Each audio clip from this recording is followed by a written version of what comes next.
akan bahas nih untuk tema pada Kongko Bareng hari ini itu adalah mengenai literasi. Nah, teman-teman di sini pasti udah nggak asing ya, apalagi teman-teman mahasiswa pasti sudah tidak asing dengan kata literasi gitu ya. Oke, nah berdasarkan yang sudah saya ambil itu bahwa literasi itu merupakan, ini sumbernya dari Kamus Besar Bahasa Indonesia ya teman-teman, bahwa literasi adalah kemampuan membaca dan menulis. Kemudian yang kedua adalah literasi merupakan kemampuan individu dalam mengolah informasi dan pengetahuan untuk kecakapan ibu. Nah ini kan menurut Kamus Besar Bahasa Indonesia ya. Nah sekarang kita tanya-tanya nih, kalau menurut Ibu Siska sendiri literasi itu apa Bu? Maju, ini boleh. Terima kasih. Biasanya kita menyampaikan literasi itu dalam konteks yang cukup sempit, dan pemahaman kita cukup sempit bahwa literasi itu hanya sekedar membaca dan menulis, hanya seperti itu. Tapi sebetulnya kalau kita telisik kembali ke awal literasi itu muncul, saya pernah di tahun 60 itu sudah muncul itu literasi, dan itu memang di tahun 60 dulu itu Mbak, itu konsep literasi itu sudah lebih pada keterampilan hidup sebetulnya itu. Tapi kemudian kalau secara konteks kebahasaan memang betul, kalau di bahasa Indonesia itu literasi lebih dekat dengan aksara sebetulnya, dan aksara itu juga lebih dekat dengan apa namanya, bagaimana kita berkomunikasi sebetulnya. Nah nanti kita akan diskusi itu cukup menarik.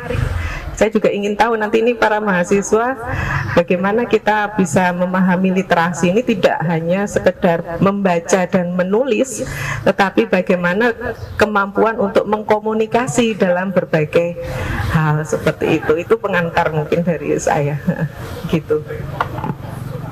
Jadi begitu ya kalau menurut Profesor Siska, bahwa literasi itu tidak hanya membaca dan menulis. Jadi teman-teman barangkali ada yang masih merasa bahwa literasi itu hanya sekedar membaca atau menulis, jadi tidak ya. Jadi teman-teman berkomunikasi dalam kehidupan sehari-hari juga termasuk literasi. Nah sekarang kita bergeser nih ke pendapatnya Pak Nurman. Kalau menurut Pak Nurman literasi sendiri itu apa Pak? Terima kasih. Assalamualaikum warahmatullahi wabarakatuh.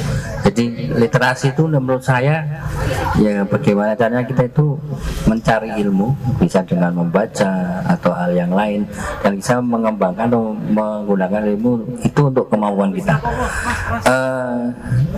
Saya menghubungi Bu Siswa karena gini, jadi awalnya ceritanya kita akan bicara literasi, kemudian saya lihat bahwa beliau kan masih muda, 40 berapa Bu? Hah? 43, luar biasa. 20 boleh. Jadi 43 tahun. Beliau seorang ibu rumah tangga. Kemudian kemarin sempat saya baca biografinya, saya mumet sendiri. Karena banyak sekali dengan segala kesibukannya beliau. Di sebelum 45 nih, kemerdekaan 45 tahun, ternyata beliau sudah profesor. Nah ini literasi lah menurut saya, bahwa bagi literasi itu jadi tidak harus membaca, tapi hal-hal yang lain yang bisa gunakan untuk memperdalam, menambah ilmu kita itu bisa dikatakan sebuah literasi. Seperti hari ini misalnya, kenapa saya membuat seperti ini? Nah, kenapa saya kok nggak di perpustakaan? Enggak lah, kalau perpustakaan gitu nangis sorwet gitu. Nah, sehingga kita bisa lebih berdiskusi lebih nyaman dengan beliau Bu Siswa kaitannya dan ilmu apa yang bukan ilmu kanuragan, bukan ilmu kesaktian, tapi bagaimana caranya ya, itu prestasinya Bu Siska luar biasa. Nah ini kita nanti melihat sih, jadi sambil ngobrol ini Bu Siska itu apa kudu maca bengi atau mohon maaf bahasanya campur-campur, bahasanya campur bahasa Indonesia bahasa Jawa apa kudu maca, apa harus baca Bu Siska atau harus bagaimana dengan membagi waktu. Matur Pak Rektor. Nah, sehingga kita tahulah bahwa literasi itu sebenarnya perlu diam diri atau tidak. Itu Mbak. Jadi menurut saya literasi itu berbagai banyak hal. Tidak hanya harus membaca buku, tapi mengikuti sesuatu acara kegiatan yang bisa mengembangkan diri kita itu merupakan satu literasi bagi kita sendiri.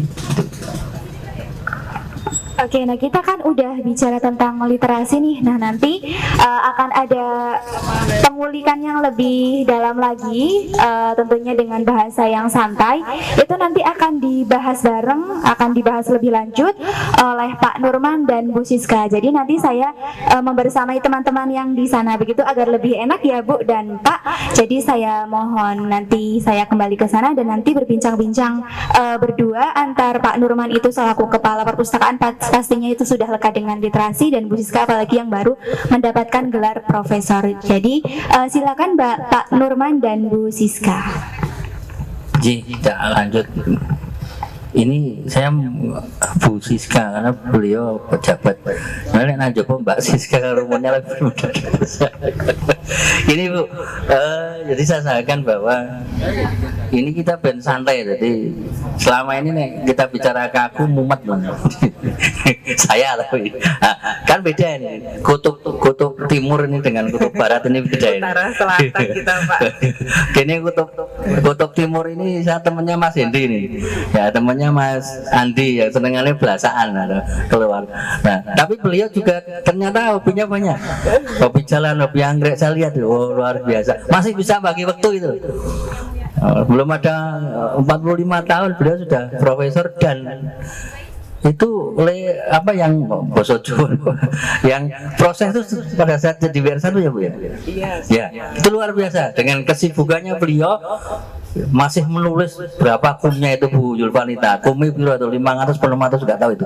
Nah, monggo Bu Siska ceritalah. Ya, jadi teman-teman mungkin mahasiswa biar tahu lah. Ya, umurnya hanya selisih 15 tahun ya. 15 tahun.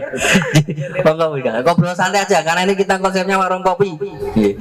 Monggo Bu Siska. Baik, terima kasih sebelumnya. Assalamualaikum warahmatullahi wabarakatuh. Waalaikumsalam warahmatullahi wabarakatuh. Baik, terima kasih Bang Nurman yang sudah mengundang saya untuk hadir di forum nggak formal gitu ya, nggak usah formal. Yang jelas kita ingin yang saya sukai dari Pak Nurman, bukan Pak Nurman yang saya sukai ya, tapi idenya. Hati-hati jangan terus yang saya sukai itu adalah karena out of the box-nya itu gitu. Jadi bagaimana mengangkat perpustakaan untuk keluar dari box perpustakaan yang biasanya, itu yang saya sukai loh Pak, bukan saya menyukai jenengan. Bukan loh Pak. itu jadi itu yang saya cukup apresiasi dari kerja teman-teman di Perpus untuk mengeluarkan perpus dari yang biasanya mahasiswa nggak suka ke perpus, bagaimana cara menarik gitu. Karena kalau kita lihat loh Pak, saya tuh baca sejarah di di Andalusia sana atau sejarahnya di Islam itu memang perpustakaan itu jadi tempat perkembangan peradaban itu mulainya dari perpus Pak. Gitu. Nah harusnya dari UMP ini juga nanti perkembangan peradaban UMP, kemajuan UMP itu dimulai dari perpus ini nanti gitu loh. Itu tepuk tangan untuk perpus itu. Ya seperti itu. Nah tadi kalau ditanya saya kenapa bisa dengan capaian seperti ini, ya sebetulnya saya yakin semua orang itu bisa gitu. Mahasiswa pun juga akan bisa lulus tepat waktu atau mungkin malah cuma 3,5 tahun. Semua dosen juga akan bisa guru besar, itu semua bisa gitu. Asal semua itu direncanakan dan diupayakan, itu saja kok sebetulnya. Dan kita konsisten dengan apa yang sudah ya saya kerjanya sebagai dosen, ya saya harus profesional sebagai dosen, itu saja kok gitu. Kalau bagi waktu saya pagi-pagi masih masak Pak, gitu. Malam ya juga kalau saya nulis Umi lapar, Umi mau ke belakang, itu juga semuanya sama. Saya seperti ibu-ibu pada umumnya suka gosip dengan tetangga, juga suka gitu kan ya. Jadi santai Mbak, nggak usah terus mempeng-mempeng terus Anda harus belajar pagi siang sore malam, enggak. Karena keseimbangan itu menurut saya penting gitu. Keseimbangan itu penting.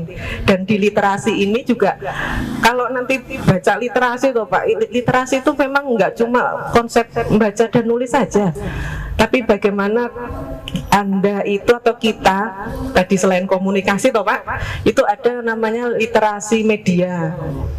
literasi teknologi.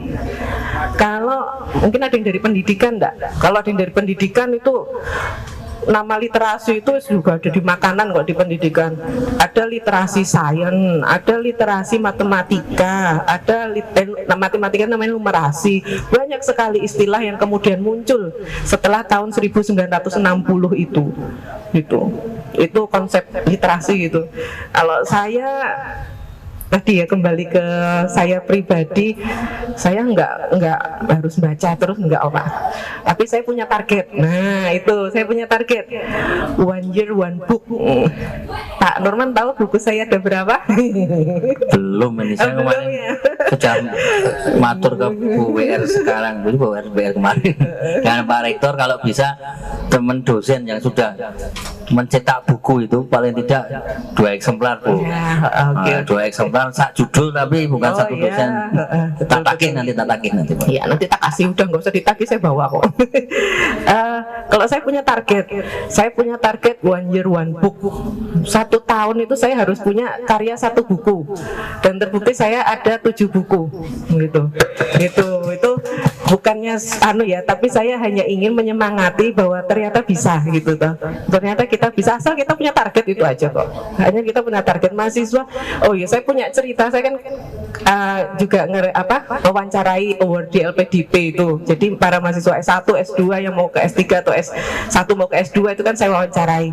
Ada mahasiswa yang dari kampusnya nggak terkenal. LPDP itu tidak melihat kampus mau dari UGM atau enggak, dari kampus-kampus kecil itu, dari wilayah 3T-nya Jawa Timur Pak, anak cowok itu dia ikut kalau dia ke Papua 6 bulan ke Papua, itu namanya program apa ya, saya kok lupa. Pertukaran bukan, tapi kayak acara, kalau di teknik apa Pak jenenge Pak? Magang. Ya mungkin magang, tapi ini bukan magang, acaranya lebih ke kegiatan sosial gitu di Papua Pak, di pedalaman Papua. KKN tematik bukan Bu ya? Itu dia cuma sendiri, satu kampus cuma sendiri. Tak tanya, kamu inisiatif apa ini dikirim kampus? Saya inisiatif sendiri Bu, tapi kemudian difasilitasi kampus ke Papua. Di sana selama 6 bulan dia berhasil membuat 4 buku Pak. Anak di pinggiran 6 bulan itu 6 bulan 4 buku ya, bukunya buku-buku sederhana. Itu isinya tentang pengalaman ketika misalkan dia ketemu dengan ketua suku ini gitu kan, di situ ada proses gimana, di situ ada adat istiadat apa, ditulis Pak 1 judul. Terus dia ketemu lagi dengan kegiatan gotong royong di sana, terus itu buat 1 judul. Tiap malam saya coba untuk nulis Bu, anak cowok bukan cewek loh, cewek mungkin kok nulis nggak kaget, ini anak cowok, lu cowok itu anak cowok gitu. Nah 4 buku itu kemudian muncul di CV-nya dia, di portofolio dia di ISEI LPDP.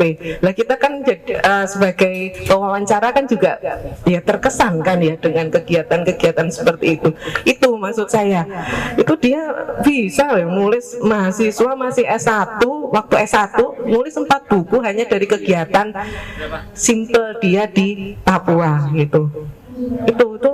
Itu karena dia, selain saya nggak yakin dia hanya sekedar dia suka menulis kan, berarti ya ketika dia di Papua kan berarti dia itu juga ada komunikasi tuh kan, nggak cuma nulis saja, pasti dia akan komunikasi, dia ikut nyemplung kayak kalau jenengan touring itu loh Pak. Nah itu hasilnya kok jenengan touring saya bisa buat buku ya Bu? 100 buku jadi Pak, semoga 100 buku jadi ikut dunia.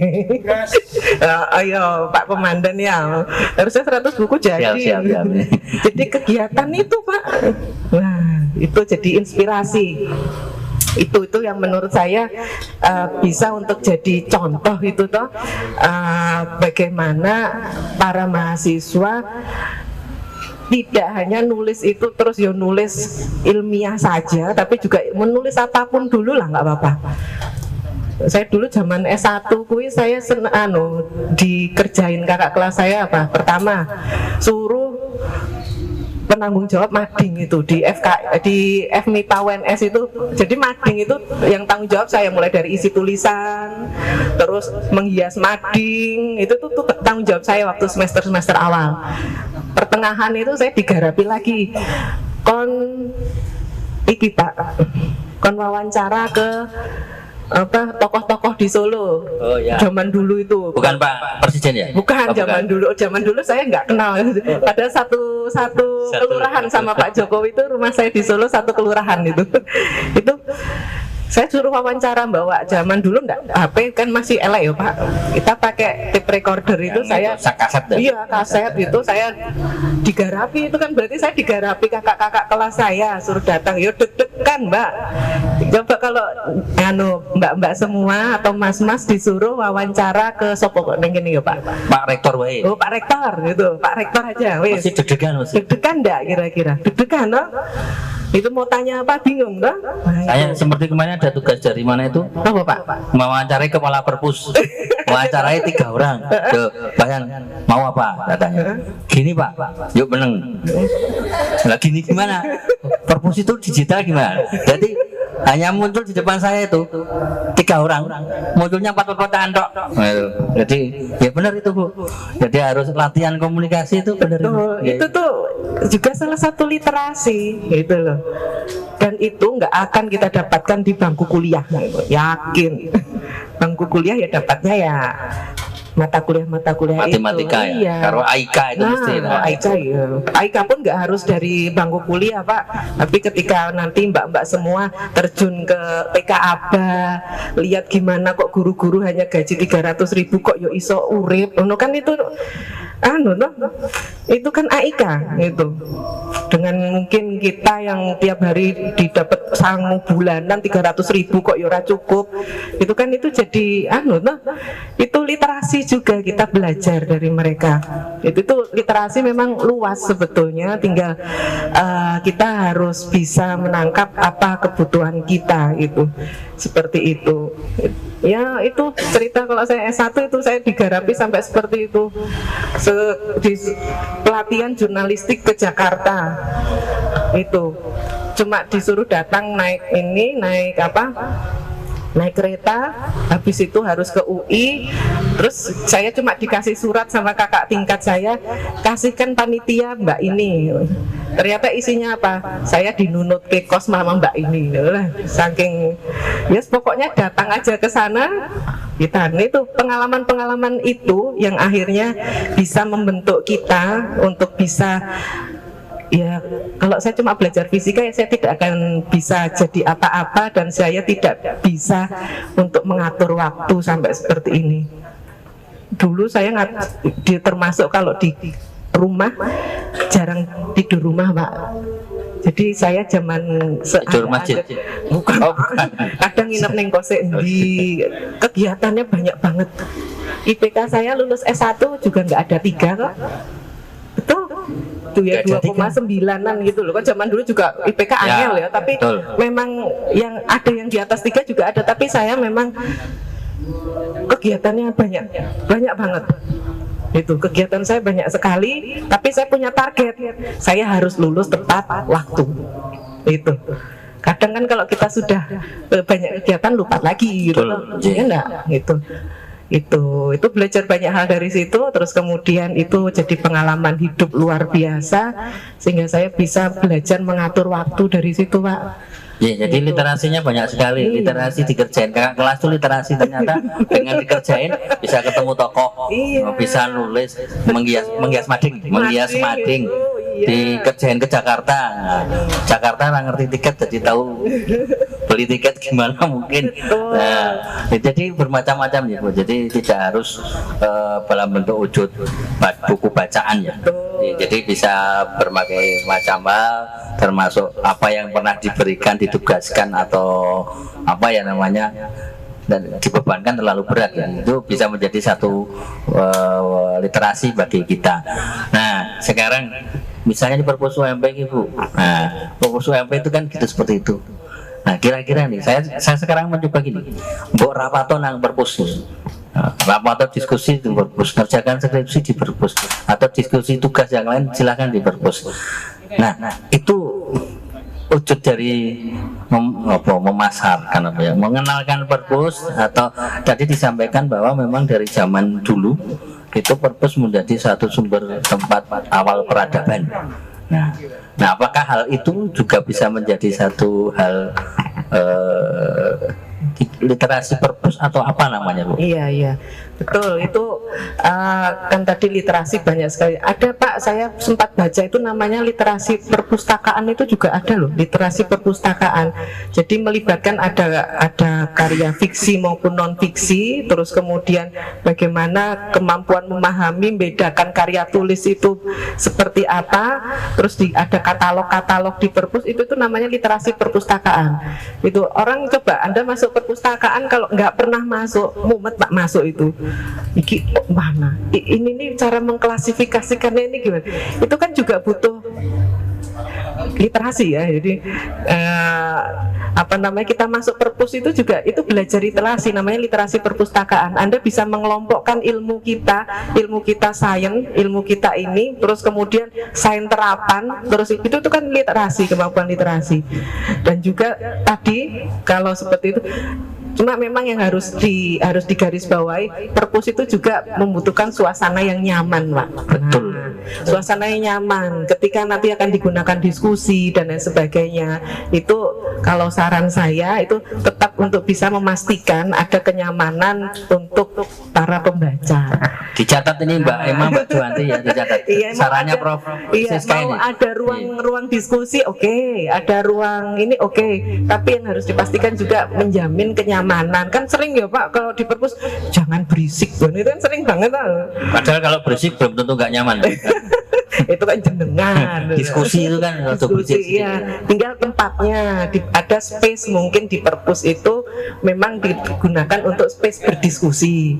Terus ada space yang sini, yang sebelah sana itu space untuk membaca, koleksi garap itu. Kan banyak juga mahasiswa garap, kalau ada orang udah berisik, itu tuh juga banyak kan gitu. Jadi bagus. Jadi makanya kan kalau kita pergi ke perpus yang besar-besar itu, satu gedung ini mungkin perpus, sini ruang diskusi, sini ruang IT, atas multimedia, yang ini ruang buku hard copy gitu, ini yang sini itu kan dibagi-bagi, tidak terus satu tempat semua gitu, enggak gitu. Itu memang yang ideal. Nah, kita akan mendekati ke ideal. Tadi kan Pak Rektor sudah menyampaikan beberapa hal. Nah, itu semoga kita bisa untuk segera mendekati yang ideal, Pak Norman. Jadi benar tadi, ini perpus adalah satu sumber literasi. Contoh saya saja, saya itu begitu masuk perpus, karena nggak tahu dolan perpus, senengane guru dolan nang jopo, orang ngerti perpus. Begitu masuk, tengok ada usulan dari teman-teman perpus, apa jeneng itu, apa itu namanya, pokoknya buku itu di apa namanya, apa Mbak namanya Mbak? Hah? Bukan yang kemarin kita buat berita acara yang mau jeneng. Penyiangan. Saya itu penyiangan ki opo? Iya, penyiangan mau iki isu kok ngomongin penyiangan. Lah, aku kan kawan gitu. Baru tahu, yaudah mau dilaksanakan. Pede aja pokoknya. Wes dilaksanakan, sing ngerti rak kowe, aku rak ngerti. Nah, begitu saya tahu ternyata dari buku baru, nanti Bu Siska ini katanya mau maringi buku ditagih. Buku baru, dari mulai buku baru sampai buku bisa dipinjam atau dibaca mahasiswa, itu ada 19 langkah. Itu kan sudah literasi bagi saya, terutama dengan yang lain, bahwa dari situ ada 19 langkah. Dari pengklasifikasian ilmu, sub ilmu dan lain-lain, itu ternyata beda. Kemudian kalau tidak ada sub ilmu nih, ya ditenutkan ilmu yang lain. Ini memang nah berarti. Jadi itu menjadi satu. Kalau kita masuk perpus bingung, benar.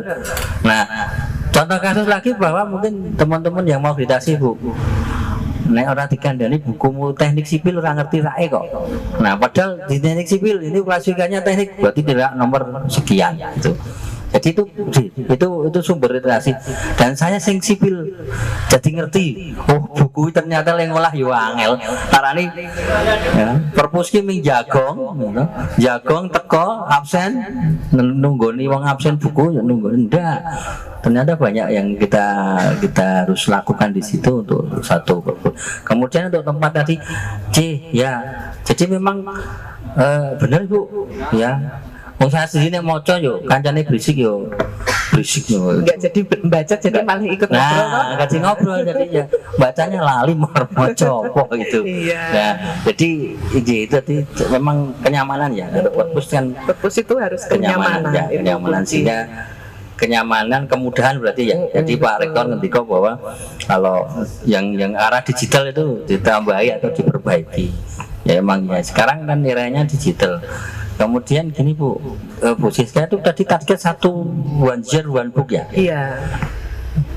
Berarti nggak buku itu kudu maca sik ndak Bu? Ya jelas Pak. Nah saya ini Masuk kan setahun guys sak buku. Iya. Boleh maca kapan? Ya kan setahun ada 365 hari. Oh. Ya mosok ya maca misalkan 1 bulan itu nggak harus full. Kan ya bisa lah, dan baca itu kan nggak harus pegang buku. Wong sekarang di sini juga baca, di sini juga baca.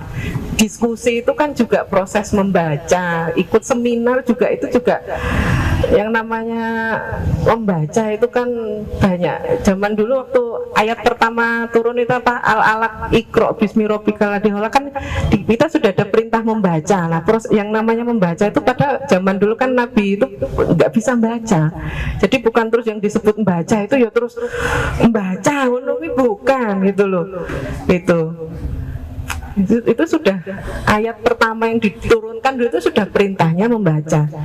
Dan coba baca sirah jadi ini saya bukan ustazah ya, saya masih kemarin malah rupa itu ketemu saya hari apa Pak? Sekarang tergantung undangan ya. Karena undangannya sih undang preman salami ya, bukan Nurmansa, jadi tandangannya kemarin isinya kajian cantik, nah beda lagi. Kajian cantik beda lagi. Ini hal yang paling yang saya sangat apa ya pernah di perang Badar itu kita menang, pasukan mukminin itu menang. Terus kemudian kan biasanya kok menang itu ada tawanan perang ya, tawanan perang kita punya dari Rasulullah itu punya tawanan perang banyak ya. Umar itu nyampaikan udah dibunuh aja Rasulullah ya, suruh bunuh. Umar kan memang karakternya seperti itu. Terus kalau Abu Bakar itu menyarankannya apa ya? Abu Bakar kan orangnya alusan, dibebaskan aja, kasihan gitu. Bingung toh? Coba kalau kita sebagai pemimpin terus bingung, iki sing endi, iki sing arep dianu. Tapi ya Allah, luar biasanya Rasulullah itu apa coba? Tawanan perang yang harus mengajarkan itu kan tawanan perangnya itu tawan perang dari ya orang-orang pintar yang Yunani apa Roma gitu, jadi lebih pintar gitulah, lebih orang-orang pintar gitu. Harus ngajari anak-anak kaum muslimin sampai bisa baca, sampai bisa nulis, baru dibebaskan.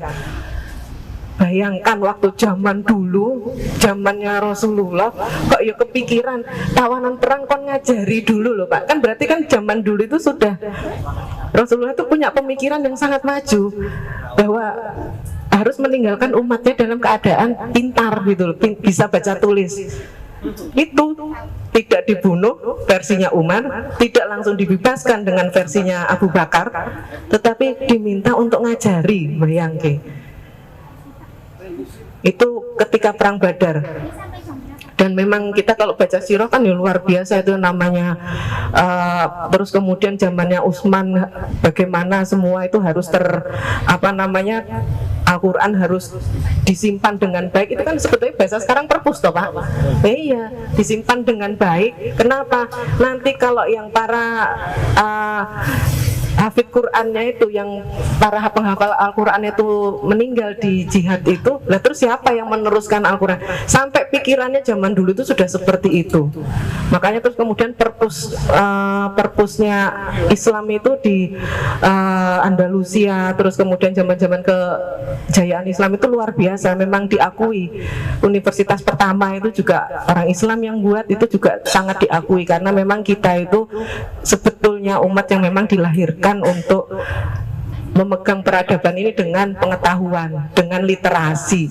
Cuma kadang kita ya udah mulai kebablasan, mulai senang dengan kekuasaan, mulai senang dengan hal-hal yang duniawi yang seperti itulah, dan akhirnya kita meninggalkan. Ya sekarang juga sama, perpus itu kalau kita mengaca itu sama toh Pak, kasus zaman dulu dengan zaman sekarang ya sama toh Pak, kasus zaman Rasulullah dengan sekarang juga. Kenapa kok orang jarang ke perpus? Itu kan awal mulai kehancuran sebuah generasi ya ketika mereka sudah jauh dari literasi.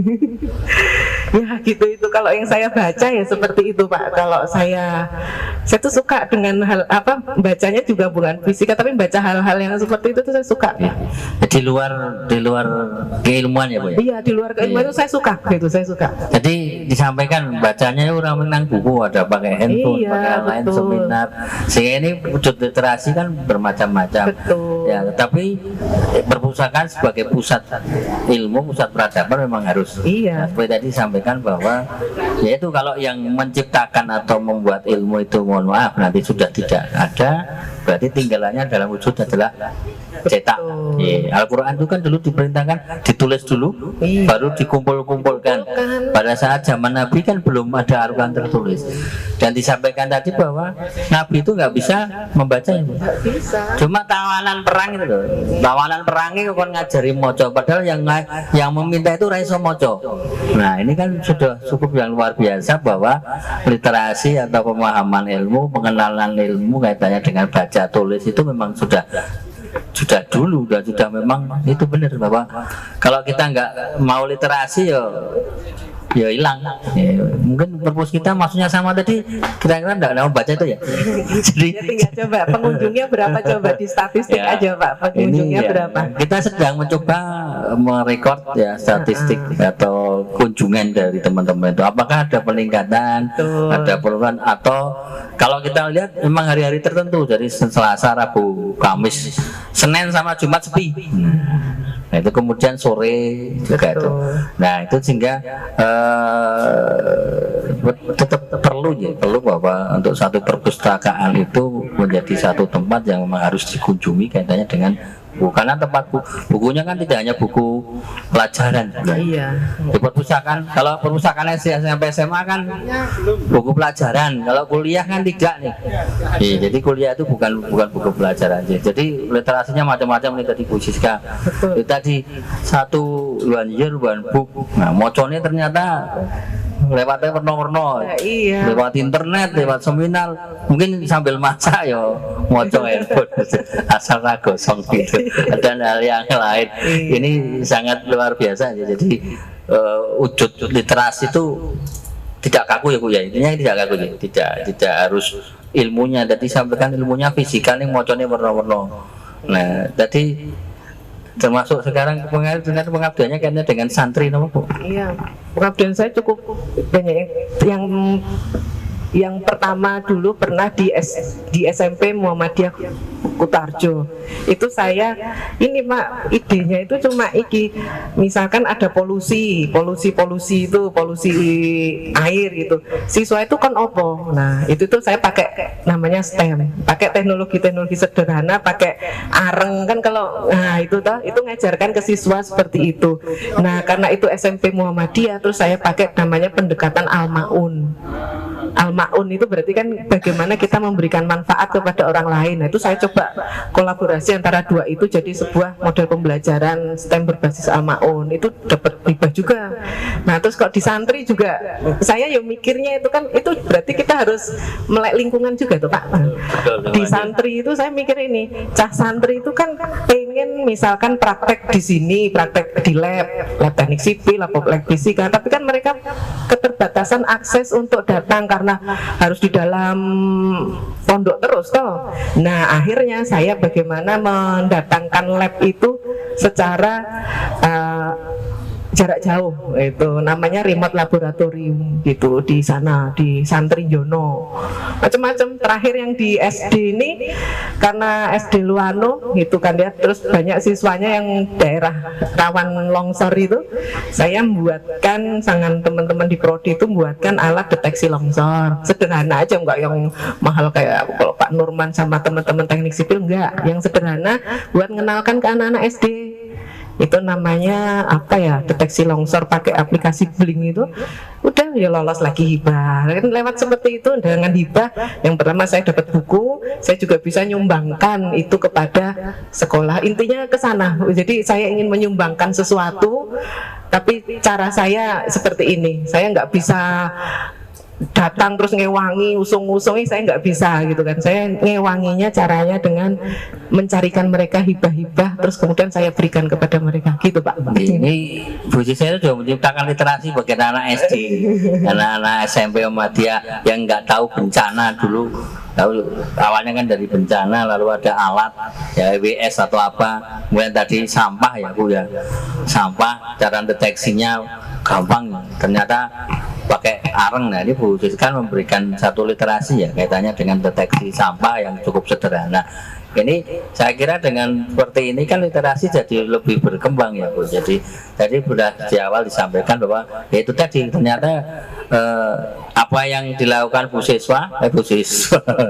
Siska itu menjadi literasi dari yang lain. Jadi literasi itu kan bisa saling menyambung. Jadi saling menyambung dari mulai kita sendiri belajar. Nah, saya sendiri tadi belajar perpustakaan nang ruangan. Malah saya sampaikan bener. Kalau tak jawe nangis sorwit lah. Ternyata saya masuk di perpustakaan, saya dapat literasi perpustakaan itu seperti ini. Kok sepi, kemudian cara mengenalnya gimana? Lah, saya belajar mengenalkan seperti ini. Ya, saya ketemu-temu dengan teman-teman ini, mungkin dari teman wartawan, dari teman Telkom juga akan memberikan hal yang sama. Jadi bicaranya sih nyoteng Mas Andi itu. Jadi saya ngundang kok. Dan oh gini loh Pak. Nah itu. Jadi literasi itu banyak hal dan itu sangat istilahnya sangat bermanfaat sekali ya Bu ya. Jadi tidak kaku nih, istilahnya tidak kaku, tidak sesuai bidang ilmu, tapi lebih banyak ke pengembangan ya Bu. Ya.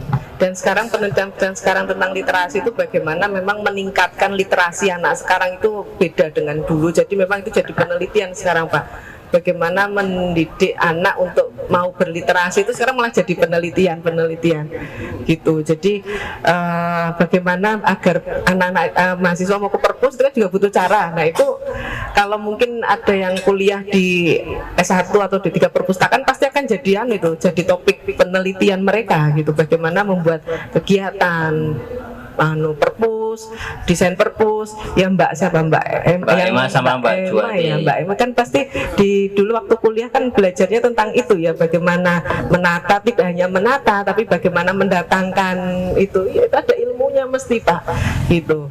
Itu semua dan akhirnya bisa terpelajari semua gitu. Itu memang, dan itu proses panjang ketika sekarang Pak Nurman dan teman-teman di perpus, Garda di perpus ini akan mengembangkan perpus, dan itu butuh proses dan perjuangan seperti itu, dan tidak bisa instan. Itu semua proses nggak bisa instan. Betul. Setahun ini saya ya. Iya, baru setahun Pak. Saya nulis buku udah 7 tahun udah masuk di portofolio saya. Jadi mungkin karena itu proses GB saya cepat, nggak ada 3 bulan itu karena mungkin sudah rekornya dari zaman sudah masuk. Iya, kegiatan penelitian pengabdian saya di Sintayong itu udah track recordnya lama, nggak cuma hari ini saya mengajukan GB 2 tahun lagi terus 2 tahun saya enggak, saya udah lama. Itu proses yang sudah saya bangun cukup lama, yang kadang mungkin orang tidak melihat prosesnya, melihat cepet banget gitu ya, nggak melihat kok sudah jadi ya, kayak kita kalau lihat anak kecil kok mas gede, nah persis itu kalimatnya, kok sudah besar, kok sudah SMA, kok sudah kuliah, kan gitu sama. Tapi ada proses-proses yang kita lalui dan itu cukup berat, cukup panjang, melelahkan sebetulnya, tapi yang membuat kita semangat kan karena ya ini bentuk profesional saya gitu. Saya sudah di sini ya, saya harus profesional di sini. Kalau saya itu seorang pedagang ya saya harus profesional sebagai seorang pedagang. Gitu. Saya sudah mengazamkan diri sebagai seorang dosen. Ya ini gitu. Dan ya sudah, orang akan melihat saya dengan karya saya, orang akan mengenang saya dengan karya saya gitu. Saya tidak ingin dikenang dengan yang saya sebagai apa, enggak, saya ingin dikenang dengan karya saya. Itu saja Pak, kalau saya sih gitu. Itu semoga apa ya, ya mungkin itu bentuk literasi yang saya terapkan secara pribadi. Jadi luar biasa ya. Jadi memang kadang kita nggak lihat proses. Iya. Prosesnya ternyata beliau sudah nulis buku sudah 7 tahun yang lalu. Kemudian ada pengabdian, ada penelitian luar biasa. Nah ini literasi bagi kita, ya. Beliau bisa tidak hanya itu aku wis 2 tahun gitu kok jabatan yang lalu tak nggarap. Nah, ternyata tidak bisa. Nah apalagi yang berapa Bu? Harus 800 atau berapa Bu? 850. 850. Ya, itu nggak bisa 850 dari sekian, dari saya meng 200 tekan 800 600 saya ternyata. Jadi tidak bisa instan. Ini literasi ya. Jadi ini ilmu bagi kita, bagi kami bahwa untuk mencapai seperti itu ya butuh proses. Ya butuh proses. Beliau sudah nulis buku, sak buku gue mesti mocone paling kurang 10. Nah, 10 jurnal atau 10 itu sudah sekian buku. Proses selama 7 tahun ini suwe. 7 tahun itu lama. Saya itu lama sekali proses itu, dan itu ada target ya Bu ya. Target, ada niat, kemudian ada keinginan gitu. Jadi kalau Bu Siska jadi profesor bukan Bu dosen, Bu dokter nantinya. Karena dikenal sebagai Bu dokter. Sekarang kalau beliau karena sudah profesor, sudah menulis buku banyak, ya Bu dosen. Jadi guyon. Jadi ini proses. Ya, kita mendapatkan satu ilmu luar biasa bahwa proses untuk menjadi seorang profesor ya butuh waktu yang cukup banyak, butuh ketelatenan, butuh pengaturan, butuh apa ya namanya Bu, pokoknya tidak maju mundur itu jadi kamu. Jadi konsisten. Nah, butuh konsistensi. Nah, sehingga di sini muncullah guru besar. Baru 1 bulan kalau nggak salah. Oh, baru 1 bulan. Besok Selasa insya Allah SK resminya diserahkan di LL Dikti. Berarti pas ya Bu ya? Pas banget. Pas ulang tahun. Senin saya ulang tahun, Ya. Selasa diserahkan. Bu Siska ini Senin ulang tahun ini. Kado Kado. Salah satu kado terbaik. Beliau jadi 40 berapa berarti? 43 di JSKI Profesor. Jadi matur nuwun Bu Siska. Jadi kita mau bincang-bincang santai, intinya kita pengen bahwa perpustakaan ini tidak kaku lah. Jadi sumber literasi ini menjadi literasi bagi kita semua, bahwa tadi saya sampaikan menjadi akan menuju ke sesuatu itu butuh proses, bukan hasil akhir, cuma proses ini yang paling penting. Jadi kalau seperti itu hitungan di teknik sipil, kancane nulis 10 tak contoh 10, tapi ternyata 10 saya dengan yang ngerjakan beda. Aku gur nyontoh. Pada saya dapat 10, saya dapat penghargaan, kon mikir ora iso. Nah, jadi pada saat proses itu instan, kecuali Indomie, jadi proses itu instan, itu mestinya ilmunya tidak akan sebagus yang melalui proses dengan urut. Tidak seperti komputer atau laptop. Komputer, laptop itu inputnya salah tetap diproses, hasilnya tapi salah karena bawahnya salah, tapi prosesnya. Karena dari inputnya ilmunya sudah benar, prosesnya sudah urut, sudah konsisten. Nah, muncullah hasil yang luar biasa. Jadi matur nuwun Bu Siska atas ketersediaan ngobrol pun jane olahraga ya Bu ya. Jane olahraga. Nah, lalu sekarang pemeringatan. Kita sama kan keperingetnya. Lain waktu kemarin dari Pak Hendi. Nah, ini beliau fisika Pak. Jadi kalau seandainya Telkom itu juga ada program ke sekolah-sekolah kaitannya dengan banyak hal. Ada tentang IT, tentang hal yang lain. Monggo nanti Bu Siska ini salah satu pakar di fisika. Jadi, kalau saya fisikanya tahunya bahwa keseimbangan tok mekanika, yang lain gak ngerti. Jadi matur nuwun sangat Bu Siska, terima kasih waktunya, semoga selalu diberi kelancaran dan barokah untuk apa yang dilakukan oleh Bu Siska, barokah untuk Bu Siska keluarga. Jadi matur nuwun, mohon maaf, terima kasih. Assalamualaikum warahmatullahi wabarakatuh. Waalaikumsalam warahmatullahi wabarakatuh.